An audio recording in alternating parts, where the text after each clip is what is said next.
Hello बच्चों, स्वागत है आपका मेरे YouTube चैनल में। मैं आपका नितेश सर। मैं आज आपको पढ़ाने जा रहा हूँ ट्रिग्नोमेट्रिक फंक्शन।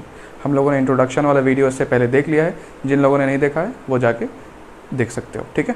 मैं आगे बताता हूँ कि ट्रिग्नोमेट्रिक फंक्शन क्या होता है। ये वाला लेक्चर जो है बहुत ही ज़्यादा इंपॉर्टेंट है और ख़ासकर उन बच्चों के लिए इंपॉर्टेंट है जो कॉम्पिटिटिव एग्जामिनेशंस की तैयारी कर रहे हैं। तो देखो और ध्यान से सुनो कि कैसे क्या करना है। तो मैं इसमें बताने जा रहा हूँ आपको कि ट्रिग्नोमेट्रिक फंक्शन क्या होता है। तो पहले समझो कि फंक्शन क्या होता है। फंक्शन का मतलब होता है एक कोई रूल, ठीक है। फंक्शन का मतलब क्या होता है? रूल, जो कोई एक बात को माने, कोई एक रूल को माने। जैसे मान लो कोई एग्जांपल ले लिया, f(x = x + 1), ठीक है। इसका मतलब ये है कि यहाँ पे x की जैसे जैसे वैल्यू बदलोगी, जैसे जैसे x की वैल्यू बदलते जाओगे वैसे वैसे f(x) की वैल्यू बदलती जाएगी। जैसे मान लो मैं यहाँ पे x की वैल्यू 1 ले रहा हूँ, तो f(x) कितना हो जाएगा? 1 + 1, 2 ही आएगा। इसका मतलब ये है कि कभी भी आप यहाँ पे x की वैल्यू 1 रखोगे तो इसका आंसर 2 ही आएगा। मतलब फंक्शन जो है मतलब कहने का मतलब ये है कि यहाँ पे ये एक यूनिक वैल्यू आएगी जो x की वैल्यू रखने पे ही। ये नहीं कि अभी यहाँ पे x की वैल्यू 1 रख रहे हो तो बाद में 5 आ जाए, अभी 2 आ रहा है तो बाद में 5 आ जाए, कभी 3 आ जाए, ऐसा कभी नहीं होगा। ये हमेशा एक यूनिक वैल्यू देगा किसी एक पर्टिकुलर इनपुट पे। अरे कुल मिला के ये समझो कि जहाँ पे इनपुट और आउटपुट दोनों की बात करा जा रहा है और ये दोनों एक रूल को फॉलो करते हो, उसको हम फंक्शन कहते हैं। So here we are discussing trigonometric function, not an algebraic function, right. So trigonometric function क्या होता है? जैसे कि आपको पता है कि ट्रिग्नोमेट्रिक रेशियोज जो होते हैं कितने होते हैं? 6। वैसे ही ट्रिग्नोमेट्रिक फंक्शन 6 हो जाएगा। sin x, cos x, tan x, cot x, sec x and cosec x, ठीक है बच्चों। ये 6 ट्रिग्नोमेट्रिक रेशियोज आपने पढ़ रखा है और ये 6 तरीके के फंक्शन है। यहाँ पे x की वैल्यू जैसे जैसे चेंज करते जाओगे वैसे वैसे f(x) की वैल्यू चेंज होती है। जैसे x यहाँ पे 0 रख दो तो sin 0 की वैल्यू कितनी होती है? ये आपने पहले से पढ़ रखा है, 0। और अभी भी मैं आप बताऊँगा ही, तो टेंशन लेने की ज़रूरत नहीं। इसी को हम ट्रिग्नोमेट्रिक फंक्शन कहते हैं। अब देखो हमें ये पढ़ना है, पहले ये समझो कि यहाँ पे 2 ही मेन है। एक है आपका sin x, दूसरा है cos x। मेन क्यों है? क्योंकि अगर हम इन दोनों के बारे में जान लें तो बाकी सारी चीज़ें इन्हीं पे डिपेंडेंट है। कि जैसे इन दोनों का रेशियो निकाल दो, जैसे tan x निकालना है, इसका मतलब sin x / cos x कर दोगे। जैसे cot x निकालना है तो 1/tan x कर दिया, मतलब उल्टा कर दिया। cos x / sin x कर दिया। फिर sec x निकालना है तो 1/cos x कर दिया, या cosec x निकालना है तो ये क्या कर दिया? 1/sin x। कहने का मेरा मतलब ये है कि अगर आप sin x और cos x निकाल ले जाओ, sin x और cos x की डिटेल आपको पता चल जाए तो बाकी सबकी डिटेल ऑटोमेटिक पता चल जाएगी, ठीक है। चलो तो देखते हैं क्या मैं बताने जा रहा हूँ, ये सुनो। सबसे पहले हम लोग एक काम करेंगे, 2 हम लोग सर्कल ड्रॉ करेंगे, ठीक है।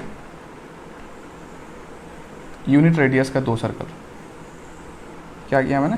यूनिट रेडियस का 2 सर्कल ड्रॉ कर लिए। यूनिट रेडियस मतलब समझ ही गए होगे। अरे रेडियस 1 ले रहा हूँ, यूनिट रेडियस r जो है 1 यूनिट ले रहा हूँ, ठीक है। चलिए अब समझो मैं यहाँ पे समझाने क्या जा रहा हूँ आपको, वो समझिए आप। थोड़ा मैं यहाँ पे डिफरेंट कलर्स का भी इस्तेमाल करते रहूँगा ताकि आपको दिखाई दे बढ़िया से समझ में आए। x, ये x', ये y और ये y', ठीक है। पहले इस वाले में देख लेते हैं, फिर बाकी इसमें आते हैं। क्या समझाने की कोशिश कर रहा हूँ वो समझो। एक यहाँ से एंटी क्लॉकवाइज x रेडियन मैंने एंगल बना लिया, x रेडियन एंगल बना दिया किधर? Anti clockwise. और हाँ, हम लोग रेडियंस में सब कुछ पढ़ेंगे तो ध्यान रखना है इस बात को। मैं पिछले वीडियो में आपको समझा चुका हूँ सब कुछ रेडियन के बारे में, ठीक है। और ठीक है, ये हो गया। तो इसका कोऑर्डिनेट क्या हो जाएगा? इसका कोऑर्डिनेट हो जाएगा cos x और sin x। बोलोगे सर sin x और cos x क्यों नहीं होगा? तो ये भी समझ लो जल्दी से। एक राइट एंगल ट्रायंगल बनाओ, ये थीटा ले लिया, ये सामने की साइड परपेंडिकुलर हो गई, ये हाइपोटेन्यूस और ये बेस। हाइपोटेन्यूस यहाँ पे देखो रेडियस, ये रेडियस है तो ये भी रेडियस है, तो रेडियस यहाँ पे 1 दिया हुआ है। साइन थीटा इक्वल्स टू क्या होता है? परपेंडिकुलर अपॉन हाइपोटेन्यूस, ठीक है। हाइपोटेन्यूस की वैल्यू 1 है तो p equals to sine theta हो गया। तो p देखो कौन सा आएगा यहाँ पे? p ये वाला आएगा, ये वाला, ठीक है। और वैसे ही यहाँ पे अगर कॉस थीटा निकालोगे तो क्या होगा, कॉस थीटा, बद्री प्रसाद याद करो, तो बी अपन एच, तो एच की वैल्यू आप 1 रख दोगे तो बी इक्वल्स टू आ गया कॉस थीटा, मतलब ये है कॉस थीटा और ये है साइन थीटा। अब समझ में आ गया होगा कि मैंने क्यों इसका कोऑर्डिनेट साइन थीटा और कॉस थीटा क्यों लिया है, ये समझ में आ गया होगा। चलो ये फिजिक्स में बहुत काम आता है, ठीक है। और समझो, शुरू करते हैं, एंगल्स की बात करें अब थोड़ा। यहाँ पे देखो ये क्या है, यहाँ पे फॉर्म हो रहा है 0 डिग्री, क्या फॉर्म हो रहा है 0 डिग्री। फिर यहाँ पे आ गया ये 90 डिग्री मतलब π/2, रेडियन की बात कर रहे हैं। फिर यहाँ जाओ, घूमते घूमते घूमते एंटी क्लॉकवाइज डायरेक्शन पॉजिटिव, तो ये हो गया पाई रेडियन। ये कितना हो गया, थोड़ा सा मैं इसको बाद में बना लूँगा, चलो इसको हो गया 3π/2, और ये फिर से आगे घूम के तो 2π भी हो गया, ठीक है। जब मैं कैसे घुमा हूँ, मैं ऐसे घुमा, ऐसे एंटी क्लॉकवाइज, ठीक है। अब समझो, समझाने वाला क्या हूँ ये समझो। अच्छा ये तो अब समझ गए 0 ये वो।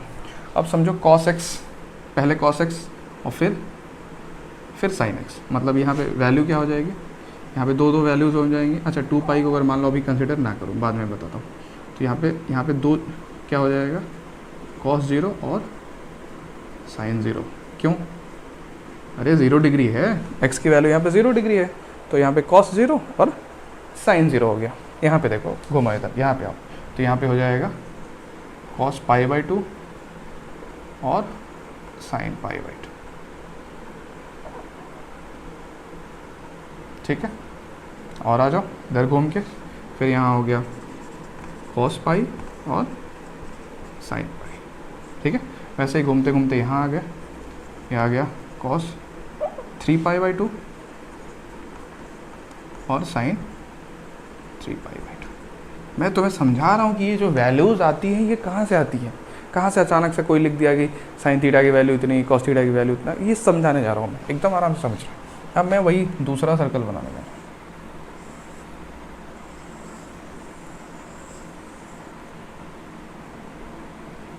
दूसरा का मतलब ये वही सर्कल है, लेकिन मैं उस सर्कल में 50 चीज़ें और नहीं दिखाना चाह रहा था, इस वजह से इस सर्कल को मैंने बना लिया, ठीक है। चलो अब समझो, मैंने रेडियस कितना लिया था 1, आर की वैल्यू कितना लिया था 1, तो इसका कोऑर्डिनेट लिखो, कोऑर्डिनेट ज्योमेट्री के हिसाब से क्या होगा, सोचो 1,0। क्यों, क्योंकि एक्स एक्सिस पे ये एक्स एक्सिस है, तो y की वैल्यू कितनी हो जाएगी 0। फिर यहाँ आओ, यहाँ पे कोऑर्डिनेट लिखो, तो यहाँ पे हो जाएगा 0,1। यहाँ पे आ जाओ, यहाँ इसका कोऑर्डिनेट कितना होगा, सोचो, यहाँ पे -1 आ गया, तो -1,0। और यहाँ के कोऑर्डिनेट लिखो, सोचो, तो ये क्या हो जाएगा 0,-1। अब देखो बच्चों, बहुत ही बेहतरीन चीज़ आपको समझ में अब आएगी कि सर इतने देर से क्या बताने की कोशिश कर रहे हैं। तो मैं ये बताने की कोशिश कर रहा हूँ, पहले क्या है cos 0 और ये क्या है 1। क्यों, क्योंकि दोनों बराबर होंगे ना एक ही चीज़ पे, तो cos 0 की वैल्यू जो होती है वो 1 आती है, पहली चीज़। फिर sin 0 की 0, समझ में आया अब कहाँ से ये वैल्यूज़ आई, ये मैं आपको बता रहा हूँ। दूसरी चीज़ और आगे चलते हैं, cos 90, cos π/2 की वैल्यू 0, फिर sin 90 की वैल्यू 1, ठीक है। यहाँ आ जाओ, cos 180 की वैल्यू देखो कितनी आई है -1, वैसे ही sin 180 की वैल्यू कितनी हो जाएगी 0। फिर देखो इसका cos 3π/2 की वैल्यू कितनी आ रही है 0, cos 3π/2 की वैल्यू कितनी आ रही है 0, और sin 3π/2 की वैल्यू कितनी हो जाएगी -1, sin 3π/2 की वैल्यू कितनी हो जाएगी -1। और फिर यहाँ जाओ, घूमते घामते तो यहाँ आपको और भी मिलेंगे 2π, क्या मिलेगा 2π, तो जो 0 पे वैल्यू आएगी वही 2 पे आएगी, जो इन दोनों की 0 पे आएगी वही तो 2 पे आएगी, 2π पे भी वही वैल्यू आएगी, 2π पे ये 1 आएगा और 2π पे ये 0 आएगा। देख रहे हो कितनी इंटरेस्टिंग चीज़ इसमें छुपा हुआ था। अगर हम इसको ड्रॉ ना किए और सीधे सीधे आपको ये बता दें तो ज़िंदगी भर ये रहेगा कि ये आया कहाँ से। कोई अचानक से आपसे पूछ भी दिया या इसी बेसिस पे हमें बहुत सारे क्वेश्चंस करने हैं, क्योंकि अगर हमें कॉन्सेप्ट पता है तो बहुत सारी चीज़ें हो जाएंगी आगे चल के। तो देखो एक चीज़ ये क्लियर हो गया। अब टेबल बनाओ फटाफट, जो मैं बनाने जा रहा हूँ और जो मैं आपको समझाने की कोशिश कर रहा हूँ, क्योंकि हमें साइन और कॉस मिल गया तो बाकी सब तो अपने आप मिल ही जाएंगे, अब कोई चिंता करने की ज़रूरत नहीं। अच्छा एक चीज़ और, ये तो बात हो रही थी जब एंटी क्लॉकवाइज घूम रहे थे, अभी थोड़ा सा क्लॉकवाइज भी घूम के देख लो, उल्टा भी घूम के देख लो। यहाँ से इधर घूमो, फिर इधर घूमो, फिर इस वाले क्वाड्रेंट में आ जाओ, फिर पूरा घूम जाओ, यहाँ पे आ जाओ, तो वैल्यूज़ देखो क्या होगी। ध्यान से देखना बेटा, मैं कुछ समझाने की कोशिश कर रहा हूँ। यहाँ पे 0 ही होगा, यहाँ पे आओगे तो -π/2, फिर घूमो यहाँ पे तो ये क्या होगा -π, फिर घूमो तो ये हो जाएगा -3π/2। थोड़ा सा हौच पौच होगा, लेकिन इसीलिए मैं अलग अलग कलर से लिख रहा हूँ ताकि आपको दिखे। फिर पूरा घूम के आ जाओगे तो यहाँ पे क्या मिलेगा, पूरा -2π। इसका मतलब ये हुआ कि इन तीनों की वैल्यू सेम होगी, इन दोनों की वैल्यू सेम होगी, इन दोनों की वैल्यू सेम होगी और इन दोनों की वैल्यू सेम। वही मैं आपको टेबल से लिखने जा रहा हूँ, समझो कैसे।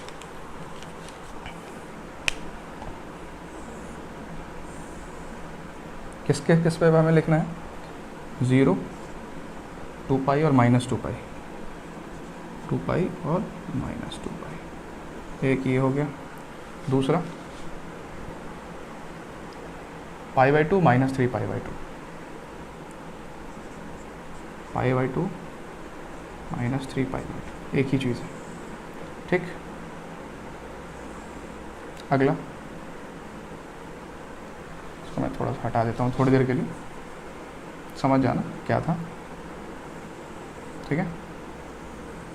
और यहाँ पे आ जाओ, पाई और -π, फिर यहाँ पे आ जाओ, यहाँ पे क्या मैंने बताया था, यहाँ पे बताया था एक 3π/2 और एक -π/2, 3π/2 और एक -π/2। देखो देखो बच्चों कितनी इंपॉर्टेंट चीज़ निकल के आएगी आपको। एक को हमने ले लिया कॉस और एक को हमने ले लिया साइन, ठीक है। इस टेबल को बना लो, बहुत ही ज़्यादा काम आने वाला है ये टेबल, बहुत ज़्यादा काम आने वाला है। ध्यान से देखो, 0, 2π और -2π कहाँ पे आए, यहाँ पे, और वहाँ पे cos 0 की वैल्यू, cos 0 की, cos 2π की, cos -2π की, सब की वैल्यू क्या आएगी, कोऑर्डिनेट से देखो ना 1 आएगी, तो इस सब की वैल्यू क्या आएगी 1, ठीक। चलो साइन का देखो, साइन यहाँ पे कितना आता है 0, तो ये तीनों की वैल्यू साइन में क्या आएगी 0 आएगी। चलो आगे चलते हैं, π/2 और -3π/2 पे, तो देखो cos की वैल्यू 0 और साइन की वैल्यू 1, वेरी गुड। आगे चलो, पाई और -π पे कहाँ पे आओगे, यहाँ पे, cos की वैल्यू -1 और साइन की वैल्यू 0। इन दोनों की वैल्यू, जैसे cos π की वैल्यू भी -1 आती है और cos -π की भी वैल्यू -1 आती है, वैसे ही sin π की भी वैल्यू 0 आती है और -sin π की भी वैल्यू 0 आती है, तो याद रखना, sin -π सॉरी, ठीक है। आगे देखो, 3π/2 पे और -π/2 पे, मतलब यहाँ पे इसकी वैल्यू 0 आ गई और इसकी वैल्यू -1। नोट करो बेटा, बहुत इंपॉर्टेंट चीज़ है। इस छोटे से बोर्ड में मैंने पूरी कोशिश करी है कि आपको समझा ले जाऊँ ये सारा कोऑर्डिनेट सिस्टम। समझ में आ गया, आया, इसको नोट करो पहले। चलो अब देखो, अगर आपको कॉस और साइन पता चल गया ना तो बहुत सारी चीज़ें तो अपने आप पता चल जाएगी। खैर हमें अभी तो टेबल पूरा बनाना ही है, तो देखते चलो अभी आगे देखते हैं। ये आपने बना लिया, अब मैं कुछ समझाने की कोशिश करूँगा आपको। देखो बेटा, क्या समझना है और मुझे क्या समझाना है ये मैं आपको दिखाने जा रहा हूँ। देखो, मान लो फिर से एक यूनिट रेडियस का सर्कल बना लेते हैं। ये हमने बना लिया यूनिट रेडियस का एक सर्कल, ठीक है। अब मैं कुछ समझाने की कोशिश कर रहा हूँ, ध्यान से सुनना। यहाँ पे आपका क्या मिला था 0 और 2π, ठीक है, -2π भी मिला था। यहाँ पे क्या मिला था π/2, यहाँ पे पाई था और यहाँ पे कितना था 3π/2। एंटी क्लॉकवाइज डायरेक्शन हम चल रहे हैं तब की बात कर रहा हूँ मैं, ठीक है। अब देखो यहाँ पे जो समझने वाली बात है वो ये है कि ये 0 और 2 पाई है, अगर मैं इस पर घूमता रह जाऊँ तो क्या होगा।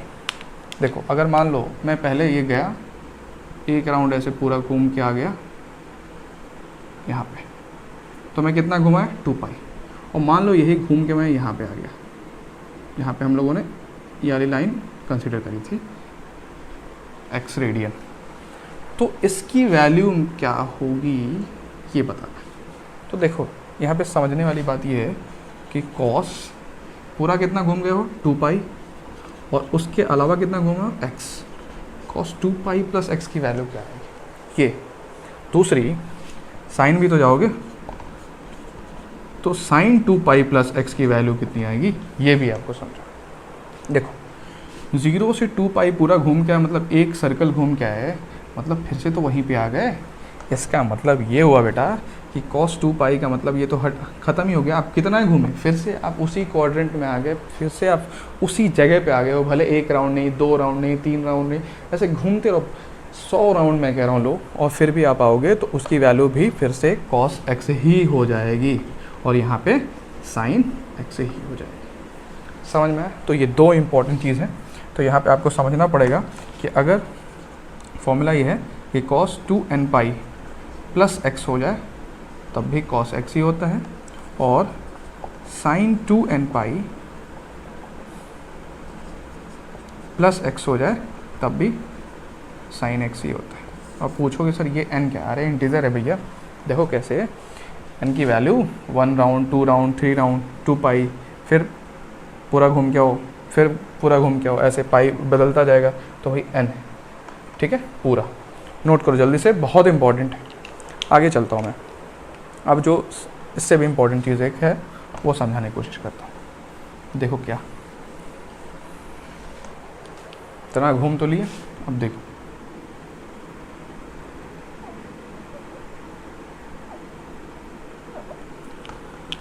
चलो जल्दी से समझो। यहाँ पे मैं समझाने जा रहा हूँ आपको अकेले कि कहाँ तक ये डिफाइंड होता है और इसका जनरल फॉर्मूला क्या बनता है। ये देखो, तो यहाँ से चलना शुरू किया आप, π/2 पे आ गए, 0 से चले π/2 पे आ गए, फिर चले पाई पे आ गए, फिर चले कहाँ आ गए 3π/2 पे आए, और फिर चले अपने जगह पे आ गए। फिर आपने चला जुड़ता जाएगा, फिर आप चले जुड़ता जाएगा, फिर आप चले ये जुड़ जाएगा, फिर आप चले फिर से आप उसी जगह पे आ गए। बच्चों समझो, ये जो x एक्सिस होता है ना, जो x एक्सिस होता है, अभी हम लोगों ने बात करी x एक्सिस पे, तो इसका कोऑर्डिनेट कितना आ रहा था 1, 0। तो x एक्सिस पे जो होता है on x axis sine x की वैल्यू 0 हो जाती है, मतलब साइन की कोई भी वैल्यू x एक्सिस पे क्या हो जाती है 0 हो जाती है। देखो ध्यान से यहाँ पे कैसे, मैं क्या बोलने की कोशिश कर रहा हूँ समझ में आ रहा है कि x एक्सिस पे यहाँ पे 0 है ना ये, तो साइन जो होगा हमेशा 0 आएगा। मतलब ये घूम घूम के आते जाओगे आप, देखो कहाँ कैसे घूमोगे, एक बार यहाँ पे आए x एक्सिस आपको यहाँ मिला, फिर पूरा घूम के आओगे एक बार x एक्सिस यहाँ मिलेगा, मतलब पहली बार में 0, फिर क्या मिला पाई, फिर घूम के आओ पूरा 2 पाई मिला, फिर घूम के आए 2 पाई प्लस पाई कितना मिला 3 पाई, फिर यहाँ पे आ जाओ फिर से 4 पाई 5 पाई 6 पाई, और ऐसे ऐसे डॉट डॉट इन्फिनिटी तक चलता जाएगा। इसका मतलब ये है कि x एक्सिस पे जितनी बार घूम के आओगे, जितनी भी बार घूम के आओगे, ये आपको पहले यहाँ पे 0 था, फिर से घूम के आओ, फिर देखो x एक्सिस पे आ गए, फिर पाई मिला, फिर यहाँ से घूम के आओ यहाँ पे आ गए 2 पाई मिला, 3 पाई 4 पाई। इसका मतलब ये है बच्चा कि जो फॉर्मूला डिफाइन हो रहा है कि sine x equals to 0 when x equals to 2n pi, this is very important। when sin x की वैल्यू कब 0 आएगी, जब इस 2n पाई में n की वैल्यू बदलते जाओगे। जैसे पहले 0 पे भी तो आई ही, फिर पाई पे आई, फिर 2 पाई पे, फिर 3 पाई पे, सॉरी 2n पाई क्यों लिख रहा हूँ, n pi, sorry n pi not 2n पाई, 2 क्यों होगा, 2 का तो मल्टीपल है ही नहीं, n पाई। मतलब पाई की n की वैल्यू यहाँ पे n इज़ इंटीज़र, ये n जो है यहाँ पे इंटीज़र, इंटीज़र का मतलब होता है -1। जैसे मान लो मैं यहाँ पे लिखना शुरू करूँ -5 -4 -3 -2 -1 फिर 0 फिर 1 2 3 4 ऐसे करके, ठीक है। तो ये इंटीज़र है। अब सुनो, बोलोगे सर इंटीज़र क्यों ले रहे हैं जबकि ये तो प्लस की बात है। बिल्कुल सही। तो भाई आप एक चीज़ तो ये भी तो समझो कि आप ऐसे भी तो घूमोगे। अब इधर से घूम लो, इधर से घूमो, इधर से घूमो, तब भी 0, फिर -पाई, फिर से आ जाओ -2 पाई, फिर यहाँ पे देखो, यहाँ पे -पाई आएगा, फिर यहाँ पे -2 पाई आएगा, फिर घूमो, फिर आ गए -3 पाई, फिर घूम के आओ -4 पाई। मतलब ये माइनस और प्लस दोनों के लिए आ रहा है। इसका मतलब यहाँ से थोड़ा सा करेक्शन क्या मैं आपको समझाने के लिए किया था कि x कहाँ तक वैल्यू होगी, प्लस माइनस दोनों लेंगे, ठीक है। प्लस माइनस क्या था भाई, n पाई, तो ये सारी प्लस माइनस जो भी है, प्लस पाई माइनस पाई दोनों पे आएगा, ठीक है। प्लस -2 पाई, plus -3 pi, plus -4 pi, plus -5 पाई, डॉट डॉट डॉट यहाँ पे। इसी वजह से यहाँ पे जो n है, वेयर n इज एनी क्या, इंटीजर, इसी वजह से यहाँ पे n की जो वैल्यू है वो इंटीजर है। बच्चों ध्यान से सुनना, भले बोरिंग लगे लेकिन जितना सुनोगे उतना ही तुम्हारा फ़ायदा है, वरना ये हमेशा परेशान हो जाओगे कि sin x = 0 where x = n pi, इसका मतलब क्या है। तो sin x की सारी वैल्यू 0 आएगी जहाँ पे डिफाइन हो रहा हुआ है x = n पाई, ठीक है। किस पे बात कर रहे हैं, ऑन x एक्सिस। ये तो x एक्सिस की बात होगी। ऐसे ही ऑन y एक्सिस चलते हैं, ऑन y एक्सिस।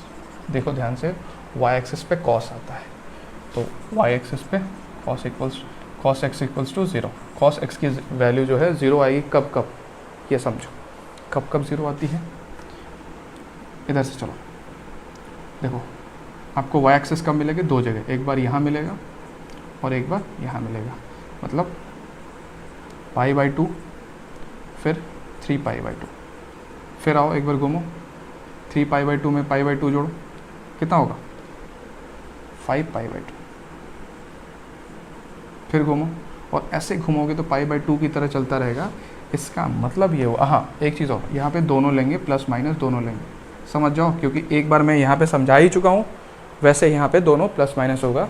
इसका मतलब यहाँ पे जो इसका जनरल फॉर्मूला हो जाता है वो x = क्या हो जाता है, 2n + 1 π/2। यहाँ पे cos x की वैल्यू क्या होगी, 0 आएगी। अब देखो, अगर मुझे यही दो चीज़ बताना होता तो मैं सीधे ये बता देता और ये सीधे ये बता देता। पूरा इतनी कहानी बताने की कोई ज़रूरत नहीं थी, लेकिन ज़रूरत है आपको बताने की कि एंटी क्लॉकवाइज चल रहे हैं और क्लॉकवाइज चल रहे हैं और फिर कहाँ पे किसकी वैल्यू क्या आ रही है, तो ये ज़रूरत है समझने की। तो यहाँ से हम लोगों ने दो चीज़ें कंक्लूड की, और वो क्या कंक्लूड किया मैं फिर से लिखता हूँ, ध्यान से देखो। तो बाकी का क्या हो जाएगा ये भी समझो।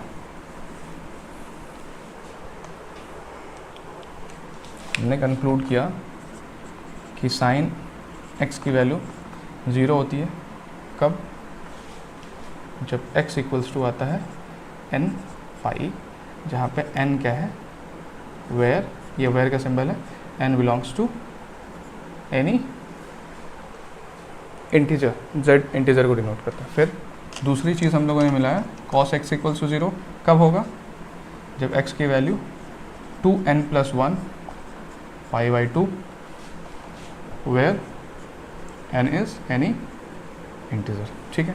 ये तो पता चल गया आपको। अब आगे का देखो, अगर ये दोनों पता चल गया तो आगे निकालने की ज़रूरत नहीं, आगे मिलता जाएगा। देखो कैसे, tan x क्या होता है भाई, sin x on cos x।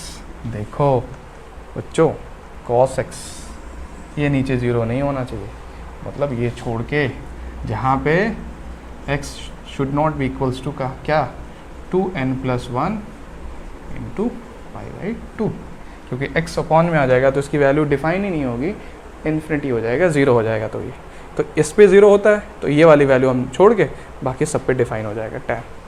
फिर cot का भी ले लो, कॉट एक्स इक्वल्स टू होता है cos x upon sine x. अब देखो यहाँ पे साइन एक्स नीचे आ गया, तो साइन एक्स नीचे आ गया मतलब किस वैल्यू पे, कहाँ पे नहीं लेंगे, जहाँ पे आप कहोगे X not equals to N pi, ये नहीं होना चाहिए, क्योंकि अगर ये हो गया तो ये फिर से डिफाइन नहीं होगा और फिर से ये बताते चलोगे ये इंटीजर है।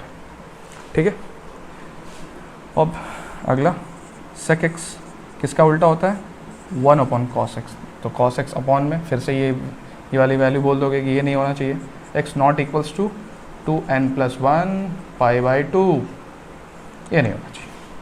अगला कोसेक एक्स, कोसेक किसका उल्टा होता है, साइन का, तो 1 अपॉन साइन एक्स, और यहाँ पे साइन फिर से नीचे आ गया तो ये नहीं होना चाहिए, क्योंकि ये पे इस पे पूरी साइन की वैल्यू तो 0 आती है, जब ये 0 अपॉन में 0 आ जाएगा तो सब खत्म इन्फिनिटी, तो ये नहीं होना चाहिए। आप बोलोगे X not equals to N pi, इसको छोड़ के जो भी वैल्यू लेना है। देखो बच्चों, मैं चाहता तो डायरेक्टली ये बात लिख देता और कहता कि आप नोट कर लो, याद कर लो, लेकिन मैंने ऐसा नहीं किया। मैं आपको समझाया कि ये कहाँ से आया, क्यों x इक्वल्स टू एन पाई आया, और n क्यों इंटीजर है, क्योंकि प्लस माइनस दोनों पे साइन x की वैल्यू 0 आ रही थी। कब x एक्सिस पे जब भी आओगे साइन की वैल्यू क्या होगी, 0 हो जाएगी। वैसे ही y एक्सिस पे जब भी आओगे कॉस की वैल्यू क्या हो जाएगी, 0 हो जाएगी। तो जब दोनों में पता चलेगा कि ये कंडीशंस हैं, अगर ये कंडीशंस आए तो वैल्यू क्या हो जाएगी, 0 हो जाएगी। कितना भी बार राउंड घूमो, 200 राउंड घूमते रहो। जैसे थोड़ा एक और नॉर्मल तरीके से एग्जांपल लेता हूँ, शायद समझ में आया आपको। मैं मान लो 450 ले लिया, 450 ले लिया पूरा घुमा के, तो एक राउंड ये घूम गया 360, और फिर से घूमते घूमते ये हो गया 360 और 90 और घूम गए तो ये आ गया 450। अब देखो बेटा, मैं कॉस की वैल्यू बोल रहा हूँ, कॉस 450, कॉस 450 को आप कैसे लिख सकते हो, कॉस 360 प्लस 90। ठीक है, वही बात है। देखो आप आ गए ना यहाँ पे, किस पे, y एक्सिस पे, और y एक्सिस पे कॉस की वैल्यू क्या होती है, 0, कॉस 90 की वैल्यू 0 होती है, तो इसकी वैल्यू क्या हो जाएगी, 0। बच्चा यही समझाना था, आपके दिमाग में इस बात को भरना था। मैं चाहता तो सीधे बता देता कि ये नोट कर लो, ये याद कर लो, लेकिन मैंने ऐसा नहीं किया, और आप भी ऐसा नहीं करेंगे उम्मीद है।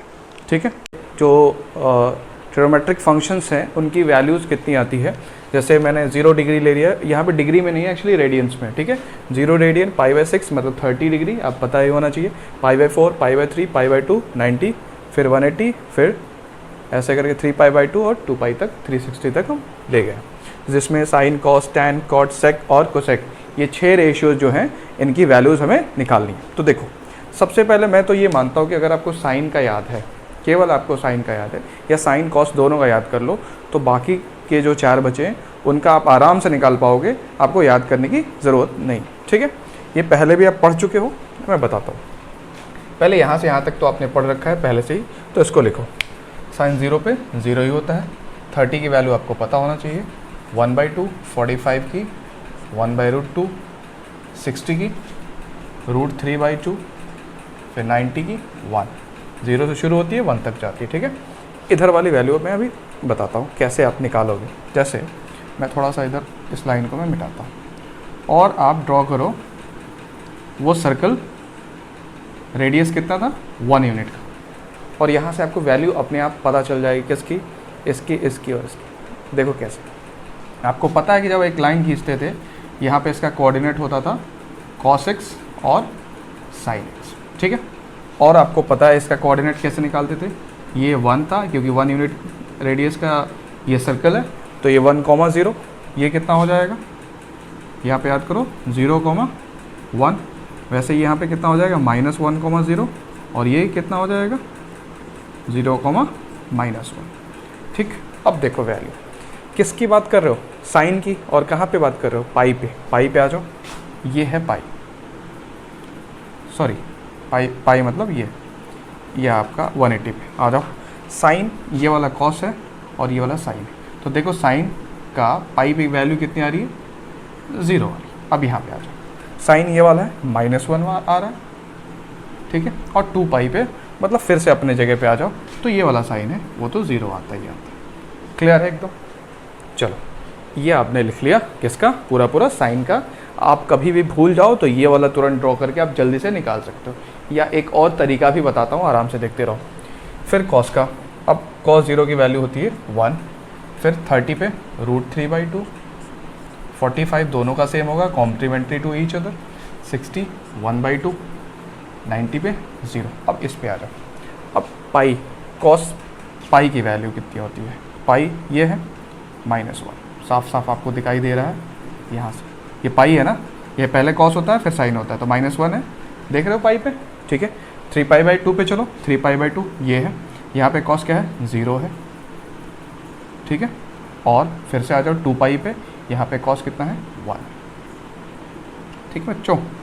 तो यही तरीका है कि आप आराम से निकाल सकते हो। अब इनकी ज़रूरत नहीं है, जब आपने साइन और कॉस निकाल लिया तो बाकी किसी चीज़ की ज़रूरत बिल्कुल भी नहीं है, आप आराम से निकाल सकते हो, ठीक है।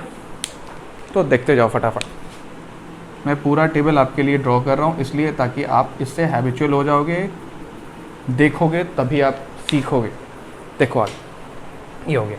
अच्छा, आप यहाँ से एक चीज़ देख सकते हो, अगर आपको याद रखना हो तो ऐसे भी याद कर सकते हो, डायगनली 0 0 -1 -1, तो ऐसे भी याद, बस इतना ही तो याद रखने की ज़रूरत है और कुछ नहीं, बाकी तो सब निकल जाएगा। देखो कैसे, साइन अपॉन कॉस tan होता है, तो रेशियो निकालते चला जाओ, tan फटाफट निकलता चला जाएगा, 0/1 0, 1/2 1/√3 कट जाएगा 2 2, कितना बचेगा, ध्यान से देखो, 1/2/√3/2 कितना होगा 1/√3, ये कितना हो जाएगा 1 हो जाएगा, ये तो कट गया तो √3 बचेगा। 1/0 कितना होता है इन्फिनिटी, 0/-1 तो कुछ भी 0/0 हो जाएगा, -1/0 इन्फिनिटी 0/1 क्या होगा 0, ठीक है।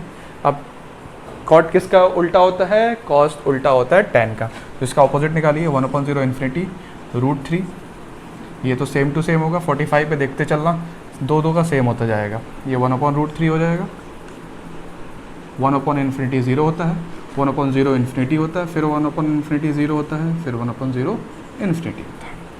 सेक किसका उल्टा होता है, कॉस का, ऑपोजिट लिखते चलो, 1 2/√3, ये √2, ये भी √2, ये भी √2 लिख लो, दोनों का, कोसेक का भी, क्योंकि ये दोनों इसका सेम, दोनों इसका सेम, दोनों इसका same, complementary to each other, ठीक है। हाँ, कहाँ थे हम लोग, यहाँ पे। फिर इसका ऑपोजिट करो, 2 1/0 इन्फिनिटी 1/-1 -1 1/0 इन्फिनिटी 1/1 1। किसका निकाल लो, कोसेक का, किसका उल्टा होता है, साइन का, 1/0 इन्फिनिटी, ये हो जाएगा 2, ये कितना हो जाएगा 2/√3, ये 1 1/0 इन्फिनिटी 1/-1 -1 और 1/0 इन्फिनिटी। देख रहे बच्चों, आपको बिल्कुल भी मेहनत नहीं करनी पड़ेगी, अगर आपको साइन और कॉस का याद है तो बाकी अपने आप ट्रिग्नोमेट्रिक जो आइडेंटिटी पढ़ रखे थे क्लास 10th में, उससे आप आराम से निकाल सकते हो। तो बच्चा जल्दी से इसको नोट करो, जल्दी से इसका स्क्रीनशॉट लो और आगे चलते हैं, ठीक है। चलो,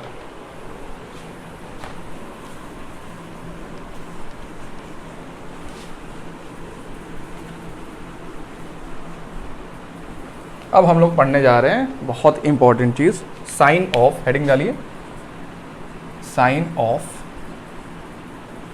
ट्रिग्नोमेट्रिक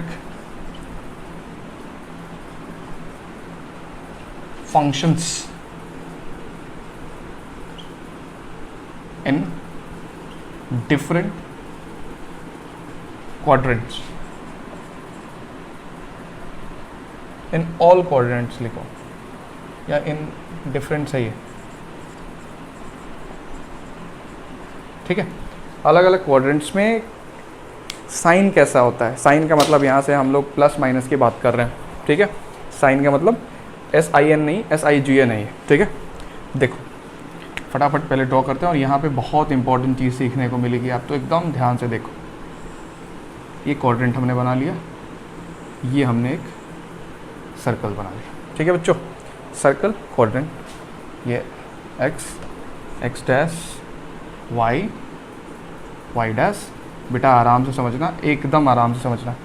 कितने रेडियस का हम लोगों ने सर्कल बनाया, यूनिट रेडियस का, r=1 यूनिट है यहाँ पे स्टिल। अब देखो, जो आपको सीखना है यहाँ पे वो ये सीखना है कि जो इसमें साइन, इस क्वाड्रेंट में जैसे 4 क्वाड्रेंट है ना, ये पहला क्वाड्रेंट, ये दूसरा क्वाड्रेंट, ये तीसरा क्वाड्रेंट और ये चौथा क्वाड्रेंट। इन चारों क्वाड्रेंट्स में साइन, कॉस, टैन, कॉट, सेक, कोसेक, इन सारे रेशियोज़ की वैल्यू पॉजिटिव होती है या नेगेटिव होती है, साइन कैसा होता है, मतलब नेगेटिव होता है या पॉजिटिव होता है, ये आपको चेक करना है। चलो मैं एकदम आसान तरीका बताता हूँ आपको। पहले आप इसका कोऑर्डिनेट लिखो। तो इसका कोऑर्डिनेट कितना हो जाएगा 1,0, इसका कितना हो जाएगा 0,1, इसका -1,0, इसका कितना हो जाएगा 0,-1। ठीक है, अच्छा ये लिखने की ज़रूरत भी नहीं थी, लेकिन ये लिख दे रहा हूँ बार बार कि आपको याद रहेगा। ठीक है, अब आप कोऑर्डिनेट सिस्टम याद करो। कोऑर्डिनेट सिस्टम में इस वाले क्वाड्रेंट में दोनों x और y दोनों पॉजिटिव हुआ करते थे। इसमें एक नेगेटिव और एक पॉजिटिव, इसमें दोनों ही नेगेटिव हुआ करते थे, और इसमें x पॉजिटिव और y नेगेटिव हुआ करता था। ये चार क्वाड्रेंट आपने लिख लिया। देखो बेटा, आपको एक चीज़ तो कंफर्म पता है ना कि जैसे इसको थोड़ा सा मैं मिटाऊँ और ये लाइन ले लूँ, ये मैंने x रेडियन से यहाँ पे एक लाइन खींच लिया, तो इसका जो कोऑर्डिनेट होता है वो कितना होता है cos x और sin x। बच्चों यहाँ से आपको बहुत चीज़ें क्लियर होंगी, यहाँ से आराम से बहुत सारी चीज़ें क्लियर हो जाएंगी। देखो कैसे, देखो ध्यान से, इसमें दोनों पॉजिटिव थे, तो पॉजिटिव का मतलब cos x पॉजिटिव और sin x दोनों पॉजिटिव। तो याद रखिए जब दोनों पॉजिटिव हो साइन और कॉस, तो बाकी नेगेटिव आने के तो कोई चांस नहीं है, क्योंकि साइन और कॉस पे ही तो बाकी सब डिपेंड कर रहा है। टेन निकालना है तो इन दोनों का रेशियो निकाल दो, कॉट निकालना है फिर इन दोनों का उल्टा करके रेशियो निकाल दो, फिर सेक निकालना है तो कॉस का उल्टा कर दो, कोसेक निकालना है तो साइन का उल्टा कर दो। मतलब ये दोनों पॉजिटिव हैं तो बाकी चारों भी पॉजिटिव। चारों का मतलब साइन कॉस तो हो गया, tan cot sec and cosec. अब यहाँ पे आओ, यहाँ पे देखो, ये नेगेटिव किसका होता है, नेगेटिव मतलब पहले क्या आप लिखते हो कॉस, तो यहाँ पे कॉस नेगेटिव होता है। ठीक है, और साइन यहाँ पे क्या होगा, देखो साइन क्या होगा पॉजिटिव है, कॉस नेगेटिव साइन पॉजिटिव। तो जब साइन पॉजिटिव है तो यहाँ से एक और चीज़ निकल के आएगी कि साइन का उल्टा क्या होता है कोसेक, ये भी पॉजिटिव होगा। और इन दोनों के अलावा बाकी चार जो हैं, कॉस तो हो ही गया, कोसेक सेक, टैन और कॉट, ये तीनों भी नेगेटिव होंगे। अभी समझते चलना, समझाने निकल रहा हूँ, बाद में अभी एक ट्रिक बता दूंगा, आराम से याद हो जाएगा, आपको टेंशन लेने की ज़रूरत है। इस वाले में आओ, जब दोनों नेगेटिव होगा, क्या कॉस और साइन, तो पहले तो कॉस नेगेटिव फिर साइन नेगेटिव। लेकिन एक चीज़ देखो, जब इन दोनों का रेशियो निकालोगे तो वो तो पॉजिटिव आएगा, तो टैन और कॉट पॉजिटिव आएगा। बाकी इन दोनों का ऑपोजिट जो निकालोगे सेक और कोसेक, वो भी नेगेटिव आएगा। इसका मतलब इन दोनों में, इस वाले में थर्ड क्वाड्रेंट में टैन और कॉट क्या होता है पॉजिटिव होता है, बाकी चारों नेगेटिव। मतलब दो पॉजिटिव रहेंगे, बाकी चार नेगेटिव रहेंगे। ठीक है, इस वाले में तो 6 के 6 पॉजिटिव होता है, क्योंकि दोनों पॉजिटिव हैं तो बाकी चार भी तो पॉजिटिव। इस वाले में आ जाओ आप, यहाँ पे देखो पहले प्लस और फिर माइनस। इसका मतलब ये है कि कॉस प्लस में आ गया और साइन माइनस में आ गया। इसका मतलब ये है कि कॉस जब प्लस में आ गया तो कॉस का उल्टा क्या होता है सेक, वो भी प्लस में होगा, बाकी सब नेगेटिव होंगे। साइन का उल्टा कोसेक वो नेगेटिव, टैन वो नेगेटिव, कॉट वो नेगेटिव। तो देखो 4 नेगेटिव 2 पॉजिटिव। ठीक है बच्चों, तो एक तो सिंपल सा कोऑर्डिनेट सिस्टम से आप चाहो तो याद रख सकते हो। बस ये याद रखिए कि यहाँ पे कोऑर्डिनेट सिस्टम में इसको cos x लेते हैं और इसको sin x लेते हैं। इसको पहले cos x फिर sin x आता है। ठीक है, उससे पता चल जाएगा। अब ये जल्दी से ये तरीका नोट कर लो, फिर मैं एक ट्रिक बताता हूँ, बहुत ही आसान ट्रिक बताता हूँ, कभी नहीं भूलोगे, कभी भी नहीं भूलोगे, गारंटी है। तो नोट कर लो, जल्दी से नोट कर लिया। चलिए अब मैं आपको समझाता हूँ एक आसान सा तरीका। ये सब अब मिटा देता हूँ ताकि आपको बहुत ही ज़्यादा हौच पौच ना लगे सब।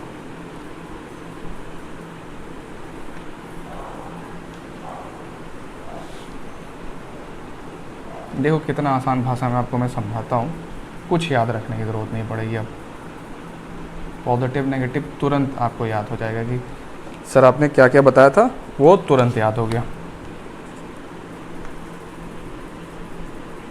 देखो एक चीज़ याद रखो, इसमें A लिखो, इसमें S लिखो, इसमें T लिखो और इसमें C लिखो। और ASTC का फुल फॉर्म अगर हम लोग एब्रीविएशन कर देते हैं इसका, all A for all, S for students,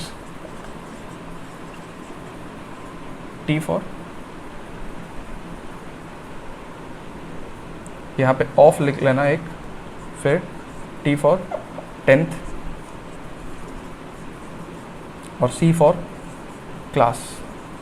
यहाँ से आप एक चीज़ याद रख सकते हो, all students of 10th class, बस इतना याद रखो। अब तो आ गए हो 11th क्लास में लेकिन 10th क्लास के सारे स्टूडेंट्स आपको याद होंगे, वही है all students of 10th class. All का ए से all, A for all, all का मतलब यहाँ पे सारे पॉजिटिव होंगे, ठीक बेटा। यहाँ पे एस का मतलब होता है साइन, मैं अलग कलर इस्तेमाल करूँ ताकि आपको समझ में आए। एस का मतलब यहाँ पे होगा एक साइन, और साइन का ऑपोजिट क्या होता है, कोसेक। ये दोनों पॉजिटिव होंगे, बाकी वो चारों नेगेटिव। इनके अलावा फिर टी, 10th का मतलब यहाँ पे है टैन, और टैन का ऑपोजिट होता है कॉट। ये दोनों पॉजिटिव होंगे यहाँ पे, ठीक। सी का मतलब होता है कॉस, और इसका उल्टा सेक, तो ये दोनों पॉजिटिव होंगे। तो सोचिए कितना आसान रहा कि all students of 10th class से आपको पता चल गया कि कौन किस कोऑर्डिनेट में पॉजिटिव रहेगा। बेटा मैं पॉजिटिव लिखा हूँ, उसके अलावा बाकी जो हैं, जैसे इसमें 2 लिखा हूँ तो बाकी जो 4 हैं वो नेगेटिव हैं। इसमें ये दोनों पॉजिटिव है, बाकी 4 नेगेटिव है। इसमें ये दोनों पॉजिटिव हैं, बाकी 4 नेगेटिव है। और यहाँ पे तो सारे के सारे पॉजिटिव। इसीलिए आपने देखा होगा क्लास 10th में आपने पढ़ा होगा कि 0 से π/2 के बीच की सारी वैल्यूज़ आपने निकाली होगी, सारी वैल्यूज़ पॉजिटिव आई होगी। कभी आपने -1 देखा ही नहीं होगा इससे पहले, अभी आपको पता चला, क्योंकि पहले क्वाड्रेंट में सारे के सारे पॉजिटिव आते हैं, तो नेगेटिव तो आने के चांसेस थे ही नहीं, क्योंकि आप यहाँ पे थे, ठीक है। तो मुझे उम्मीद है कि आपको ये बढ़िया से समझ में आ गया होगा। स्क्रीनशॉट ले लो जल्दी से। चलो अब मैं आपको बहुत ही इंपॉर्टेंट चीज़ पढ़ाने जा रहा हूँ, जिस पे तो आपको पूरा ध्यान देना है कि भाई साइन कर्व आपने देखा होगा, कॉस कर्व। साइन जो बनाते हैं तो साइन एक्स का ग्राफ कैसा बनता है, कॉस एक्स का ग्राफ कैसे बनता है, उसका डोमेन और रेंज कैसे निकालते हैं, वो सब मैं आपको सिखाता हूँ। तो हम लिखते हैं यहाँ पे, साइन से शुरू करते हैं, अलग अलग पढ़ेंगे हम लोग। साइन का शुरू करते हैं। साइन का 2 चीज़ें हम पढ़ेंगे, 3 चीज़ें पढ़ेंगे। कौन कौन सी 3 चीज़ें पढ़ेंगे भाई आप? एक तो पढ़ेंगे इसका डोमेन, फिर रेंज, फिर ग्राफ। 3 चीज़ें पढ़ेंगे, ठीक है। तो आपने यहाँ पे फंक्शन एक ले लिया, f(x) इक्वल्स टू कौन सा फंक्शन है भाई, साइन एक्स, ठीक है। साइन एक्स आपने ले लिया। चलिए अब पहले आप मेरे साथ एक सर्कल बनाइए।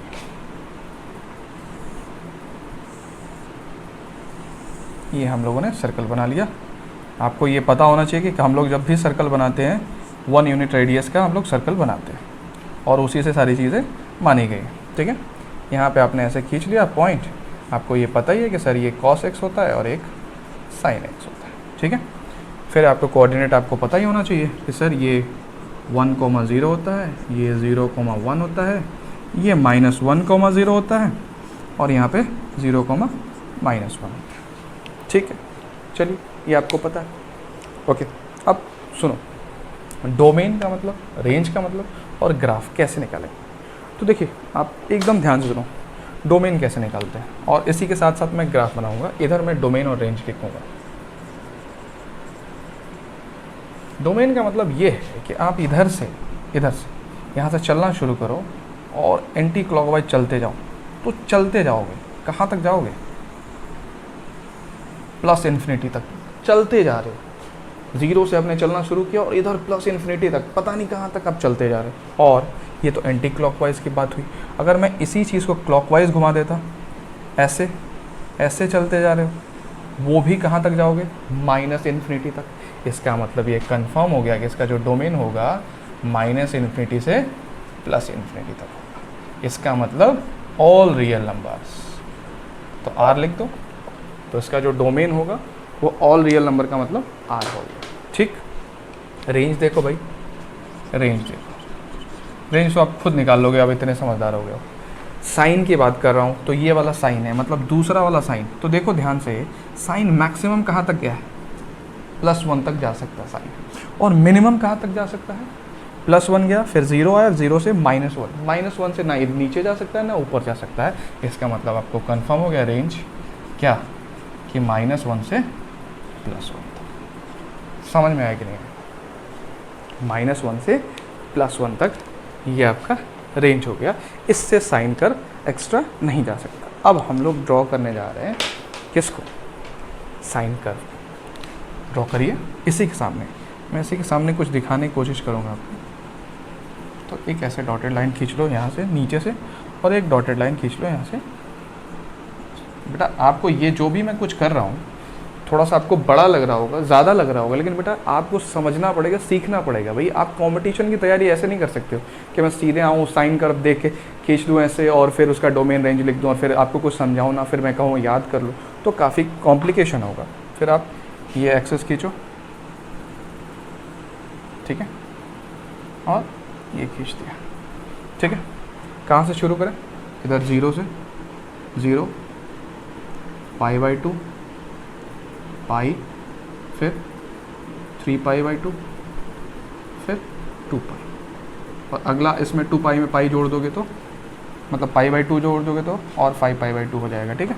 इधर भी माइनस में आ जाओगे, ये 0 है, ये -π/2, ये -π, ये -3π/2, ठीक है। अब देखो ग्राफ कैसे बना है बेटा, कहाँ तक गया है और किस पे कितना वैल्यू आ रही है, उसी से ग्राफ बनता है। मैं थोड़ा सा आपको इससे दिखाता हूँ कैसे। 0 पे f0 पे साइन 0 और साइन 0 की वैल्यू, ठीक है, यहाँ पे मतलब यहाँ पे हो तो देखो साइन 0 की वैल्यू कितनी है, 0, ठीक है। 0 पे 0 है मतलब यहाँ से ग्राफ शुरू होगा, और देखो 0 से π/2 में ग्राफ ऐसा ये प्रोफाइल दे रहा है आपको, ऐसा ही उठता जा रहा है, ऐसा ही यहाँ आ जाएगा। क्यों, क्योंकि 1 आ जाएगा। जब π/2 पे जाओगे, f की वैल्यू π/2 रखोगे तो ये साइन π/2 होगा, और साइन π/2 मतलब 90 की वैल्यू कितनी हो जाएगी, 1। तो आप सीधे सीधे देखो कहाँ पहुँच गए, यहाँ, ये हमने 1 ले रखा है तो π/2 पे, और ये देखो डॉट लाइन से 1 पहुँच गए। ऐसे ही पाई पे देखो कहाँ पहुँचोगे, पाई पे, ये पाई है, फिर आप 0 पे आ गए तो मतलब फिर आप इस पॉइंट पे आ जाओगे। फिर ऐसे 3π/2 पे कहाँ पहुँचोगे, -1 पे, देख लो यहाँ पे आओगे -1 पे, यहाँ पे आप आ जाओगे, फिर आप यहाँ आ गए, और फिर ऐसे बढ़ोगे तो देखो इसका ग्राफ ये बनता है बेटा। जैसे बचपन में आप ग्राफ बनाना सीखे हो वैसे ही बना रहा हूँ ताकि आपको समझ में तो आए। ये ऐसे, ये पूरा कहानी, ये पूरी कहानी साइन कर्व की है। ऐसे ही साइन कर्व बनाए हैं, और नीचे आओगे ऐसे भी डायरेक्शन में आओगे तो इधर से ऐसे मिलोगे, यहाँ आ जाओगे ऐसे, फिर ऐसे जाएगा, फिर ऐसे उठेगा, फिर ऐसे जाएगा। ये है आपका साइन कर्व बेटा। प्रोफाइल देखो सेम टू सेम ऐसी प्रोफाइल है एकदम। 0 से π/2 तक उठता है ग्राफ, फिर वहाँ से ग्राफ कम आता है, देख रहे हो, तो ऐसे ही उठा है, फिर कम आता है, फिर नीचे और नीचे गया, फिर उठेगा, फिर ऊपर आएगा। ऐसे करके साइन कर्व बनाया जाता है। इसका डोमेन बता दिया मैंने। डोमेन क्या हो गया, -∞ टू +∞, इसका मतलब ऑल रियल नंबर पे डिफाइंड है। और रेंज क्या हो गया, -1 से 1 तक ही जाएगा। मैक्सिमम वैल्यू या तो क्या, मैक्सिमम वैल्यू 1 हो सकती है और मिनिमम वैल्यू -1 हो सकती है, उससे नीचे नहीं हो सकता, वही उसका रेंज हो गया। तो बेटा नोट करिए, बहुत इंपॉर्टेंट है, जल्दी से स्क्रीनशॉट लीजिए। चलते हैं आगे, और कॉस का बना देता हूँ, ठीक है।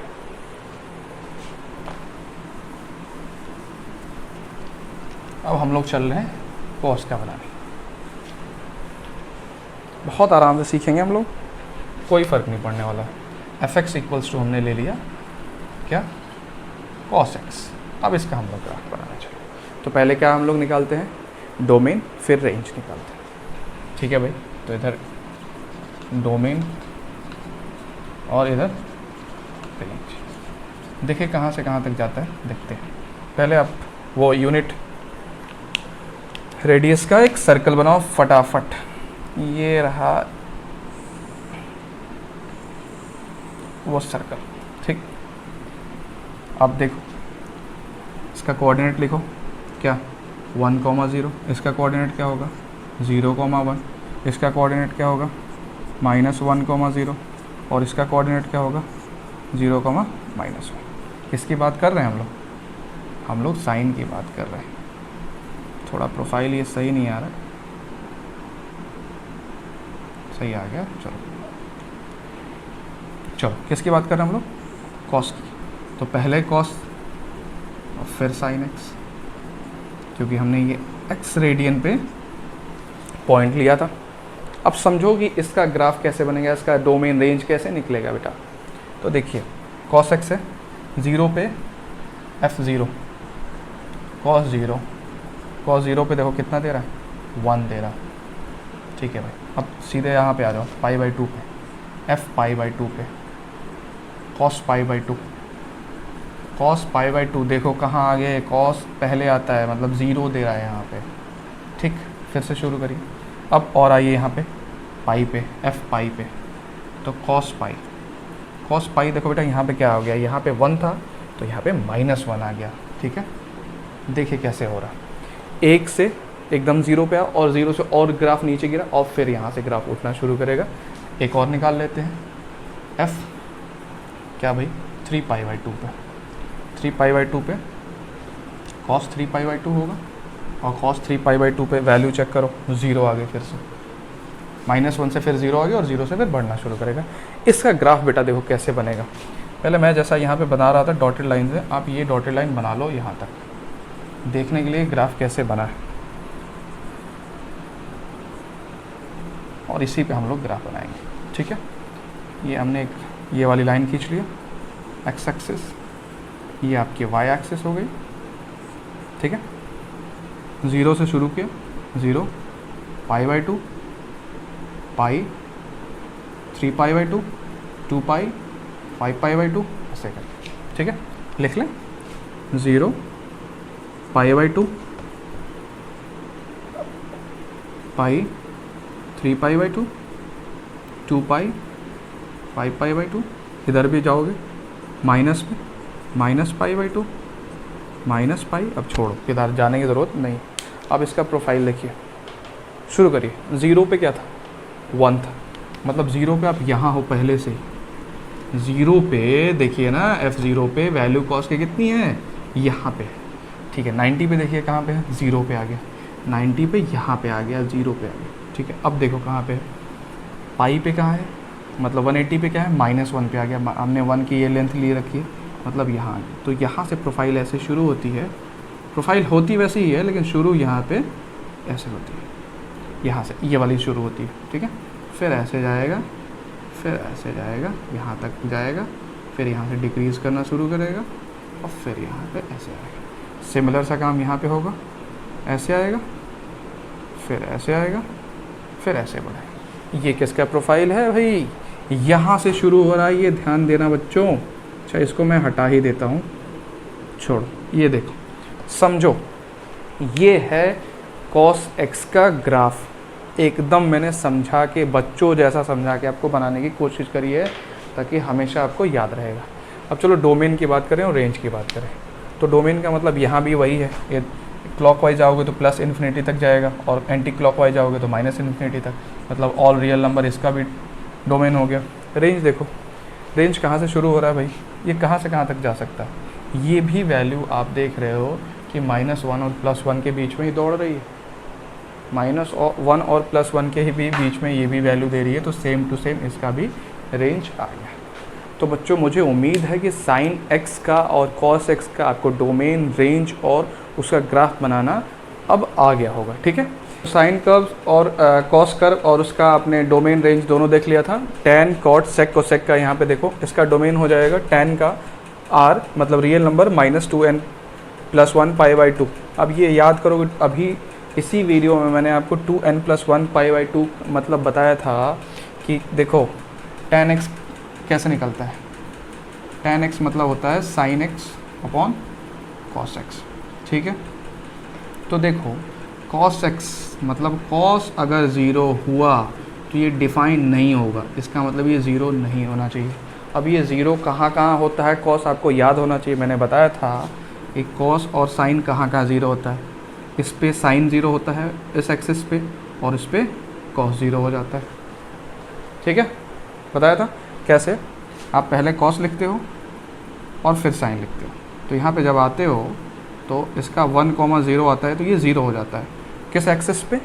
वाई एक्सिस पे। खैर उस पे छोड़ो, ये मतलब cos 0 नहीं होना चाहिए। और cos 0 पे हम लोगों ने एक जनरल फार्मूला बनाया था 2n+1 π/2। ये जब ये एंगल आएगा तो cos की वैल्यू क्या हो जाती थी? 0 हो जाती थी। इसीलिए उस एंगल को हमने हटा दिया, इतना हटा दिया, तो ये उसका क्या हो गया? डोमेन। रेंज सारे रियल नंबर। फिर यहाँ पे आ जाओ, कॉट में भी एक्सप्लेन कर दे रहा हूँ। अब यहाँ पे कॉट का मतलब होता है, कॉट का मतलब होता है cos x upon sine x। यहाँ पे साइन x का कंडीशन है कि साइन x 0 नहीं होना चाहिए। अगर ये 0 हो गया तो क्या होगा? ये डिफाइन नहीं होगा, क्योंकि वो कुछ भी अपॉन 0 वो इन्फिनिटी हो जाएगा। तो दिक्कत ये है कि जब ये डिफाइन ही नहीं होगा, और ये कहाँ पे 0 होता है? जब x की वैल्यू n π के बराबर होती है, मतलब ये इस वाले एक्सिस पे। ठीक है, तो ध्यान रखिएगा, ये n π यहाँ से निकाल दिया गया। रियल नंबर में से n π हटा दो उसके बाद, और इसका रेंज ये हो गया। फिर sec x किसका उल्टा होता है? sec x होता है 1/cos x, cosec x होता है 1/sin x। तो याद रखिए, फिर cos x 0 नहीं होना चाहिए, फिर ये नहीं होना चाहिए, और फिर sin x, फिर ये नहीं होना चाहिए। तो यही है गेम किसका? डोमेन और रेंज का। तो बच्चों मैंने ये पूरा अच्छे से, वीडियो बहुत बड़ा होगा, कंफर्म है कि बड़ा है, टाइम ज़्यादा लगेगा। आप इसको 1 टाइम 2 टाइम 3 टाइम में करके देखो, लेकिन पूरा एक साथ डालना ज़रूरी है। पूरा वीडियो मुझे एक साथ डालना पड़ेगा, क्योंकि पूरा ये कंप्लीट एक ही एक्सरसाइज के लिए है। और इस एक्सरसाइज में काफ़ी कुछ चीज़ें थी जिसको मुझे कवर करना ही करना था। मैं चाहता तो डायरेक्टली फॉर्मूला लिखवा के और उसको छोटा करके जल्दी से आपको समझा सकता था, लेकिन आप इसके कुछ क्वेश्चंस भर कर पाते, आपका कॉन्सेप्ट क्लियर ना रह पाता, और काफ़ी दिनों तक आप परेशान रहते। इसलिए मैंने पूरा कवर कर लिया है। एग्जाम्पल 1 देखो, कह रहा है कि if sec theta equals to -13/12 दिया हुआ है कि sec थीटा की वैल्यू -13/12 है। And the very important thing is theta lie in the second quadrant. Theta जो है सेकेंड क्वाड्रेंट में है, मतलब ये पहला था और ये दूसरा था। थीटा यहाँ पे है। तो बच्चों अगर आपको याद होगा, all students of the 10th class, तो आपको बहुत कुछ यहाँ से क्लियर हो जाएगा। ठीक है, आगे देखते हैं। कह रहा है फाइंड अदर 5। अब आपको बाकी 5 निकालना। देखो sec थीटा दिया है, तो sec का रेसिप्रोकल क्या होता है? cos theta. तो आपको एक तो आसानी से निकल गया, cos theta equals to reciprocal लिख दो -12/13। सेकेंड क्वाड्रेंट में देखो cos थीटा क्या होता है? ऑलरेडी नेगेटिव होता है, क्योंकि इसमें साइन और कोसेक ही पॉजिटिव होते हैं। देखते रहें, cos थीटा निकल गया, sec थीटा निकल गया। अब यहाँ से जल्दी से sin थीटा निकाल दो। तो sin थीटा इक्वल्स टू क्या होता है? √1 - cos स्क्वायर थीटा। अरे sin square theta plus cos square theta equals to 1। तो हमें यहाँ पे sin थीटा निकालना है, तो उधर भेज के अंडर में कर दिया हमने। तो sin theta equals to √1 - cos square theta हो गया। तो ये हो गया 1 - cos थीटा की वैल्यू कितनी है? -12/13। -12/13 का स्क्वायर। इसको सॉल्व करिए, ये हो जाएगा 1, और ये तो माइनस ही रहेगा। क्यों? क्योंकि इसका माइनस का स्क्वायर हो गया तो प्लस हो गया। 144/169। 169 में से 144 माइनस करोगे तो कितना बचेगा? 25। 25/169। अब याद करो ये कितना होता है? Plus minus 5/13। इसका आ गया sin थीटा इक्वल्स टू +-5/13। अब कहोगे सर इसको तो दोनों वैल्यू आ रही है, कौन सी वैल्यू लें? अरे तो गधों, सेकंड क्वाड्रेंट में है, और सेकंड क्वाड्रेंट में आपको पता है कि sin थीटा ही केवल, sin थीटा और cosec थीटा पॉजिटिव होता है, तो नेगेटिव वाली वैल्यू नहीं होगी, तो ये वाली वैल्यू होगी। ठीक, sin cos। अब tan निकाल लो जल्दी से, इन दोनों का रेशियो निकाल दो। तो tan थीटा इक्वल्स टू क्या हो जाएगा? एक मिनट, थोड़ा इसको मिला लें, सही आ रहा था कि नहीं? हाँ सही था। tan theta equals to sin theta upon cos theta. sin theta कितना है? 5/13। cos थीटा कितना है? -12/13। देख लो, 13 कैंसिल हो गया, -5/12 हो गया, अपने आप माइनस में आएगा। cot यहीं निकाल लो, cot थीटा उल्टा होता है tan का, तो कितना हो जाएगा? -12/5। ठीक है, और कोसेक थीटा बचा, तो कोसेक भी पॉजिटिव आना चाहिए, आपको पता ही है, क्योंकि सेकंड क्वाड्रेंट में साइन और कोसेक ही पॉजिटिव होता है, बाकी सब नेगेटिव होते हैं। तो साइन कितना निकला था? साइन π/13, तो इसका उल्टा हो जाएगा 13/5, और ये भी प्लस में होगा। ये सब निकल गया। बहुत ही आसान था, अगर आपको ये बात याद होगी all students of the 10th class, तो ये आराम से निकल जाएगा। चलो क्वेश्चन देखते हैं। कह रहा है find the value of sine 25 π/3 और cos 41 π/4। आप तो कहोगे सर आपने इतना लंबे रेडियन का कोई आंसर तो बताया नहीं था, तो कोई ज़रूरत नहीं आंसर बताने का। अगर आपको ये वाला फॉर्मूला याद हो कि sine 2n pi plus theta वो कितना होता था, साइन थीटा, और वैसे ही cos 2n pi plus theta कितना होता था, कॉस थीटा। बच्चों उससे आराम से हो जाएगा, अभी अभी बता रखा है, सब कुछ डिटेल में आपको बता रखा है। तो देखिए क्या करना है, साइन 25 पाई बाई 3 को क्या लिख सकते हो आप, पहले तो पूरा क्वेश्चन लिख लो, 25 पाई बाई 3। क्या इसको आप ये नहीं लिख सकते हो, sine 8 pi plus pi by 3। कैसे लिखा, 3 से डिवाइड कर दो 25 को, तो 3 8 जा 24, तो 24 मतलब 8 पाई और प्लस पाई बाई 3। समझ में आ रहा होगा। अब ये देखो 2n पाई, 2 पाई के मल्टीपल में है कि नहीं, 2 2 4 2 8 है, ये वाला है। तो अकॉर्डिंग टू दिस फॉर्मूला ये बन जाएगा साइन पाई बाई 3, और साइन पाई बाई 3 मतलब 60 डिग्री, और 60 डिग्री की वैल्यू आपको याद होगा √3/2 हो जाएगा। समझे। अगला देखो, cos 41 pi by 4, cos 41 pi by 4, फिर 4 से डिवाइड कर दो, 4 10 जा 40, तो सिंपल सा ये बन जाएगा cos 10 पाई, 10 4 जा 40 और प्लस पाई बचा अपॉन 4। ठीक, तो ये वाला फॉर्मूला से हो गया cos थीटा, मतलब ये सिंपल सा बन जाएगा cos pi by 4, pi by 4 मतलब 45 की वैल्यू होती थी 1/√2। चलो अब डिग्री वाले क्वेश्चन कर लेते हैं। उसमें तो रेडियन डायरेक्टली दिया हुआ था तो आपने कर लिया, इसमें डिग्री दिया हुआ। देखो डिग्री में पहले आपको रेडियन में कन्वर्ट करना पड़ेगा, और उसके बाद फिर आप उसको इसका वैल्यू निकाल पाओगे। तो क्या करोगे, साइन 765 डिग्री लिखा हुआ है, तो उसको सिंपल सा sine 765 into pi upon 180 radian से इसको मल्टीप्लाई कर दो। ठीक है, तो ये अब रेडियन में कन्वर्ट हो जाएगा। अब देखो किस चीज़ से कट रहा है, पहले तो 5 से आपको कटते हुए दिख रहा है। ठीक है, 15 से देख ले, 15 5 जा और 15 1 जा, और ये कितने से कट रहा है, 15 1 जा 15 और 3 15 2 जा, 3 से कट जाएगा, 3 4 जा और 3 17। तो ये सिंपल सा हो गया साइन 17 पाई बाई 4 रेडियन हो गया। अब बच्चों आपको पता है, आप अब समझदार हो चुके हो, इस 4 से डिवाइड कर दो इसको, तो ये 4 4 जा 16, तो ये हो जाएगा sine 4 pi plus pi by 4। समझ में आ गया, 4 से डिवाइड कर दे, 4 4 जा 16 और 117/4। अब आपको पता है कि sine 2n pi plus theta sine theta होता है, तो ये हो जाएगा साइन पाई बाई 4, और साइन पाई बाई 4 की वैल्यू कितनी होती है, 1/2। समझे। चलो इसको भी समझ लो जल्दी से, कॉट 600 को। ठीक है भाई, ये हो गया कॉट -600 है, ध्यान रखना।